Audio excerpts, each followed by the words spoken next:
Toda dor de cabeça é enxaqueca? Enxaqueca é um tipo específico de dor de cabeça? Toda crise de enxaqueca é muito forte? Toda crise de enxaqueca me faz vomitar?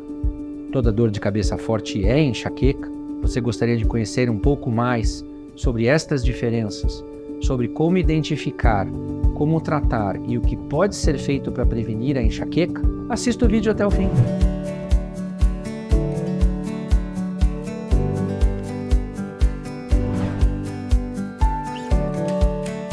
Quais são os critérios diagnósticos para eu dizer isso é uma enxaqueca e não é um outro tipo de dor de cabeça? Primeiro, ela predominantemente é de um lado só, pode variar, mas às vezes a crise é de um lado só.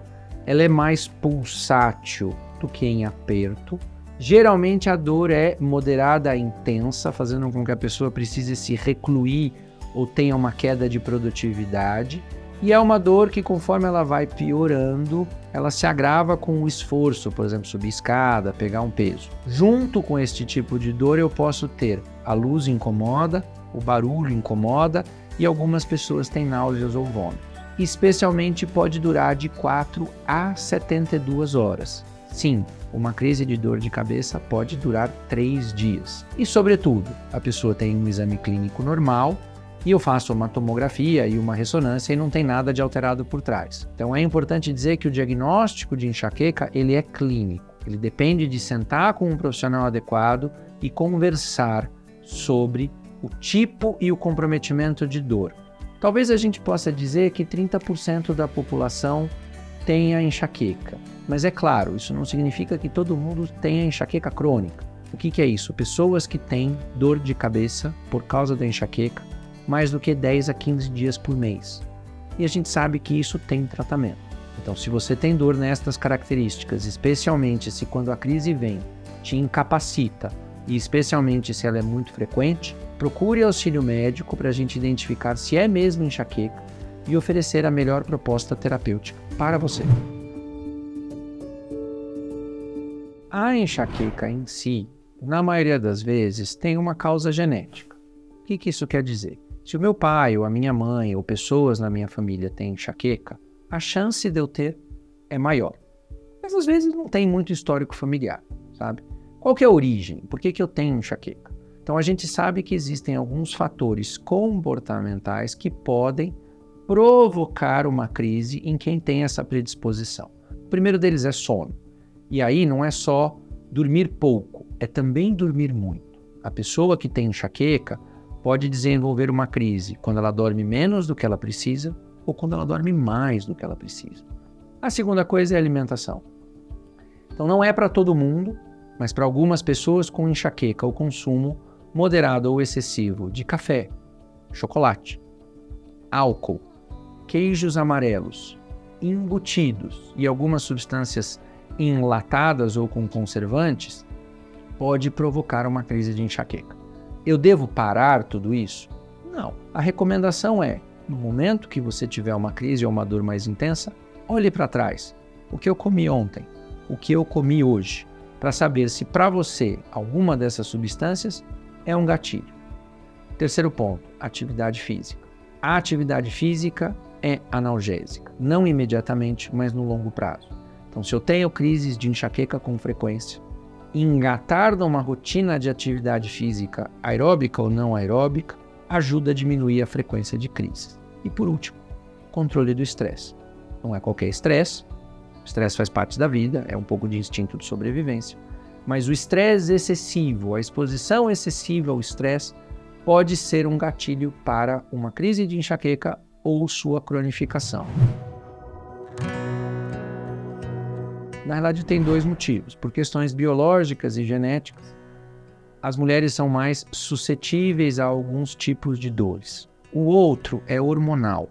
O alto e baixo da variação hormonal do período ovulatório, especialmente perimenstrual, é um gatilho para enxaqueca. Isso tem muito a ver com o estrógeno, que é um grande estimulante cerebral. Então, o principal ponto nas mulheres, às vezes, é hormonal. Existem algumas que têm as crises de enxaqueca agravadas pelo período menstrual, e às vezes a gente trata essas crises pontualmente ou até discute com outro profissional alguma modulação hormonal. Sim, é fato. Existem vezes que a dor de cabeça é agravada ou provocada por um tratamento hormonal. E aí existem questões e nuances de ajuste de dose. Pode, por 2 motivos. Um deles é que a exposição excessiva ao estresse é um gatilho para dor de cabeça.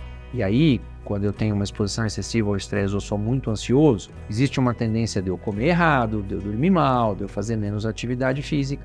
Então, direta e indiretamente, o estresse ou a ansiedade podem provocar crises de enxaqueca. Uma outra coisa que acontece também é que as pessoas que são muito ansiosas ou que estão sob exposição excessiva ao estresse têm a tendência de sofrer muitas contraturas musculares. E essa musculatura vem até aqui em cima e às vezes a dor irradia aqui para frente. Então, o que é comum é que a pessoa que está com exposição excessiva ao estresse ou muito ansiosa, ela não só tem agravo da sua enxaqueca, ela tem outros tipos de dor de cabeça que podem contribuir para a sua piora da qualidade de vida. Vale dizer que a gente divide em 3 etapas. Então, primeiro o tratamento da crise. Então, existem medicamentos específicos e com doses específicas para o tratamento de uma crise de enxaqueca. Eu acho que aqui cabe dizer que a maioria das vezes que a gente recebe alguém no consultório, a pessoa está usando o analgésico para crise em subdose. Então, enxaqueca, às vezes eu trato com analgésico comum, mas eu preciso usar doses mais altas. Existem alguns medicamentos que são específicos para enxaqueca. A depender do tipo de crise, existem medicamentos sublinguais, existem medicamentos de uso nasal, existem até medicamentos subcutâneos de autoadministração para aquelas pessoas que têm crise muito rápida, muito intensa e com muito vômito, por exemplo. E se você tomar um remédio, ele não para no estômago. Então, a primeira coisa é o tratamento adequado da crise. Isso envolve o remédio certo, na dose certa, no começo da crise. A segunda questão é o tratamento preventivo.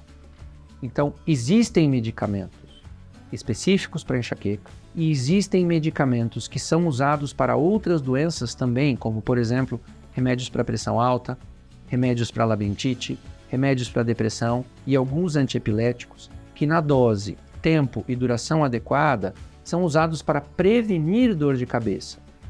A gente não pode ter muito preconceito com esses remédios, porque se forem usados adequadamente, eles podem ajudar muito a reduzir a frequência e intensidade das crises. E por último, e mais importante, não importa o remédio que a gente use para tratar a crise, não importa o medicamento que a gente use para o tratamento da enxaqueca crônica, 50% do sucesso depende de você. Então, uma boa noite de sono, uma alimentação adequada, evitar os alimentos que podem ser gatilhos para uma crise de enxaqueca, realizar atividade física regular e controle do estresse é 50% do sucesso, tanto na redução da frequência de crises como na intensidade de cada crise. Você gostou do conteúdo? Nós trouxemos informações que podem te ajudar ou ajudar alguém que você conhece. O HCor possui, neste canal, uma série de vídeos e informações sobre saúde e promoção da qualidade de vida. Acompanhe, divulgue para quem você conhece. Esperamos poder ajudá-lo em também outros momentos.